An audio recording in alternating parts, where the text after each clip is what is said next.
Hello guys, JP is on the mic. Nandito tayo ngayon sa Empire East Highland City para pumunta sa kanilang showroom at i-check ang model unit ng mga binibenta nilang condos for pre-selling because still the Empire East Highland City is under development. So ano pang hinihintay natin? Tara, check natin sa loob.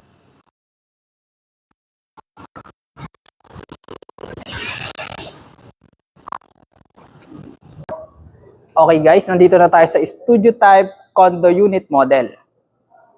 Tara, pasok tayo.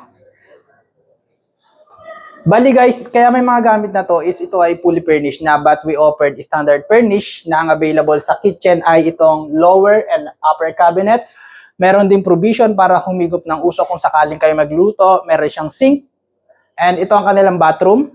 Sa bathroom, merong shower, toilet, sink, and cabinet like this and this. And andun yung dining area. Ito ang kanilang dining area. At merong available na bed for 2 to 3 person. Meron ditong study area and closet. Ito ang kanilang studio type. About sa setup, pwede nyo namang gayahin or pwede kayo mag-avail ng fully furnished na may additional fee. And pwede nyo rin dito lagyan ng partition for privacy sa inyong bedroom. And lahat naman yan ay subject for approval ng Empire East. And now, we will go to the one bedroom. Let's go!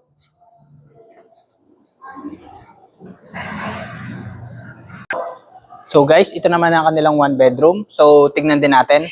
Fully furnished na rin pala to kagaya nung nasa studio type. Pagpasok natin, makikita natin ang kitchen area. Syempre hindi mawawala dyan ng lower and upper cabinet, ang provision and sink. Kagandahan pala nito, hindi na lang basta dining area kasi may living area na rin. Meron na rin siyang additional furnitures.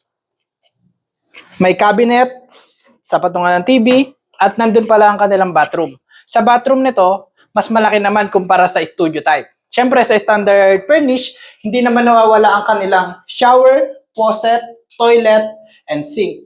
May mga additional furnitures na rin. Tulad ng towel holder, mga cabinets, and siyempre, ang kanilang one bedroom. Sa one bedroom nila, ito na siya. May division na siya, unlike sa studio type. May mga additional furnitures na rin to. Closets at nandito ang pwede mong gawing study area. May mga cabinets na rin. Patungan ng books. At yun ang pinagkaiba ng one bedroom sa studio type. Siyempre, mas spacious na to, pero mas pricey rin siyempre. And yun, dito na nagtatapos ang ating tour sa studio type and one bedroom. So yun guys, natapos na natin ang showroom viewing natin sa Empire East Highland City. Nakita natin yung mga model unit nila like studio type and one bedroom. Nga pala, yung studio type nila nagre-range ng 21 to 22.86 square meter. And yung one bedroom naman nila nagre-range ng 28.50 to 31.52 square meter. Mura pa siya kasi nga pre-selling pa lang, 5K monthly and a down payment. Kaya kung gusto mo ng mga ganong klaseng condo, just message me on my accounts, JPC Empire Property Galleries. So appoint your viewing now and see you on showroom.